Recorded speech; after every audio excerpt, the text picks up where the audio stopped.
purpose of going through this haranguing here to get this. Yeah, but in terms of interpreting, in terms of network, what does that mean?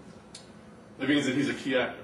So this analysis, we're trying to find key actors. When we see somebody who's a extreme outlier on both ends, we know with pretty high confidence, and we'll see when we actually look at the structure, this number 44 is very central to the network. In some sense, I'm being a bad teacher of network analysis because I wanted to show you how to do centralities first, but really, what you always want to do is visualize the network first. We're going a little bit backwards. I want to show you the visualization next, and then you'll be able to see it. Okay, so we've highlighted the key actors in a plot. We want to do the same thing now, and we want to highlight them. We've highlighted them sort of analytically in an analytical plot. Now I actually want to see what the structure looks like. We'll do two ways of doing that. So igraph has a really nice Tickle TK interface that you can open up a new window and you can move things around and look at it. It's really easy. This is all you do. And I'm just thinking about maybe doing a live demonstration of that right now. Let's see if it breaks down. You have to do some voodoo dances for live demonstrations, otherwise it doesn't work. But I preloaded everything in. So we skipped the first step of loading igraph. We have the graph in there as an undirected graph. So let's just see. I'll show you what it looks like when we actually do it. So it's going to be TK plot. Plotting this graph. And the layout we're going to use is layout.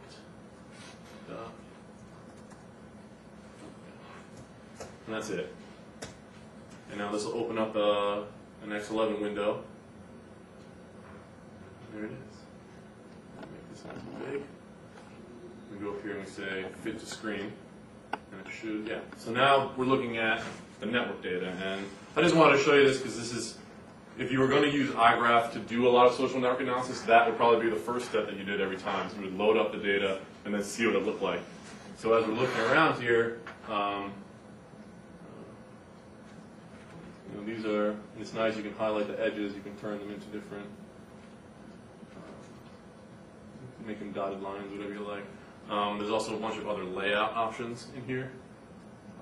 Circle, the most useless network layout algorithm ever created. One thing that I like here is this one. They do a sort of a hierarchical look at it. Yeah, so we wanted to look at 44 and see how that breaks down as him as the top. We can see what that structure looks like. This is not a good graph in terms of understanding the real structure of the network. It's just a little interesting if you're wondering, how things break down from level to level. So there's just an example of that.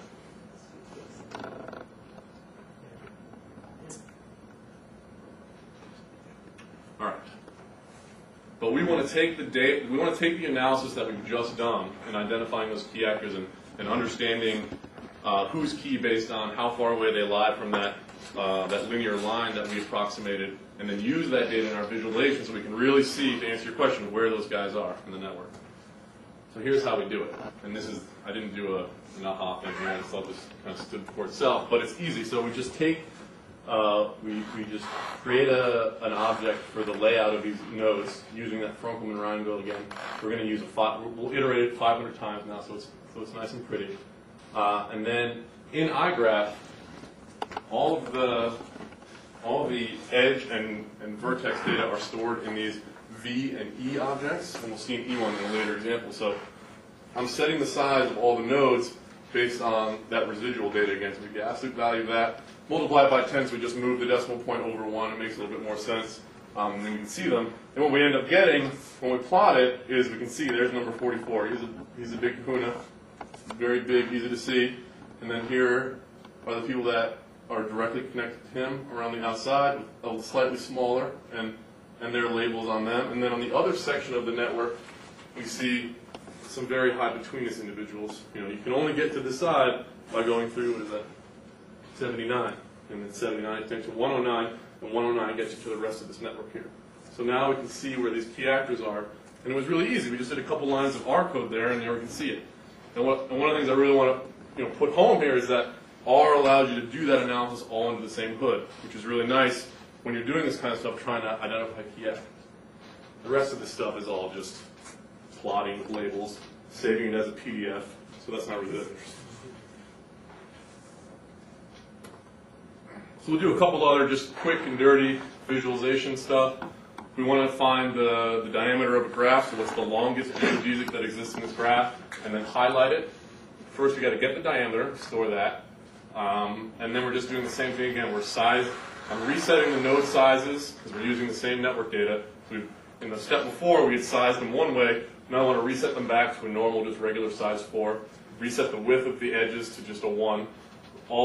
Change the color of the edges to dark gray, and then take specifically that one path that is the diameter of the graph and change that width to a 3 and change the color to a red and then plot. So this path value here is set to the D that we got for diameter. So D is just a vector of nodes, and that's telling you on that path, set the width to be 3 and the color to be red, and we get a pretty graph.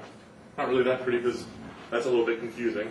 There's actually not a cross there, it just looks like that.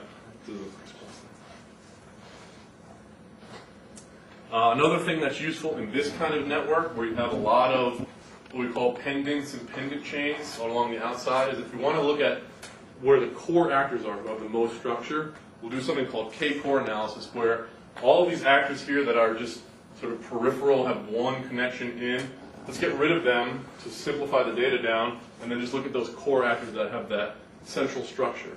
So here, we're going to find, using their K-core algorithm, we find the cores, and then we create a subgraph, with the subgraph command, where all of the cores there are greater than 1. So we're looking for the members of this network who have a core score of 2 or better. And then we're doing it again, we're going to reset the nodes, create a new layout now because we have a different graph than we did before, so we create another layout and plot it. And there you go. So now you can see, compare these two networks, same data, except over here you're just looking at these two tightly knit communities that exist on sort of either side of Hartford. Some drug users here, some drug users there. That's all I got for visualizations. Anybody have any questions? All right. Well, then the rest of the presentation here is just sort of going over some resources that I found useful, and I think you guys might find useful too. So the tutorial that I pulled a lot of this stuff from is immensely useful. All the stuff in this presentation, which is online at the Meetup site, all of these are linked, so you can just click on it. It'll bring you to the website.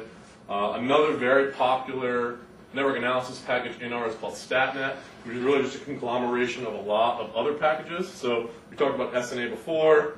This exponential random graph package is in there. So if you go to their website, they have tutorials for all of these things, and it goes over them in a lot of detail. I highly recommend it. It's very useful. And then, again, this will be online at the website. Also, all the code that I went over in the presentation is there. If you want to download it and mess around with it, go for it. There's also a lot of really helpful people online. I don't know if people are on Twitter, but I am, and all of the people that are really that really know this stuff really well for R. This woman, Nicole Radswell, she's a network researcher doing quality and innovation stuff at University of Virginia. And then Michael Bomarito is a PhD student in political science at the University of Michigan. These guys use igraph for a lot of stuff and R for network analysis for a lot of stuff. I relied on them to review the deck that I made sure I didn't say anything totally wrong, and they checked it off. And then just sort of general SNA help. Valdis Krebs, he's another guy who does business network analysis, but he also did a little counterterrorism stuff. He got his feet wet in that a little bit. And then Steve Borgatti is the developer of USkyNet. He's a network analysis expert. All these guys are on Twitter. They have their own web pages. They're very responsive on email. So if you ever have any questions, ask those guys. And there's me. Feel free to email me or talk to me on Twitter anytime you like. That's it. Any questions? No?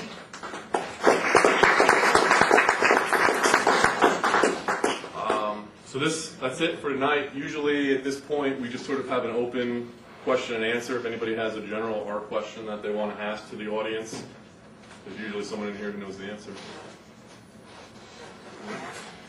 Okay, well, thanks a lot, guys. This was great.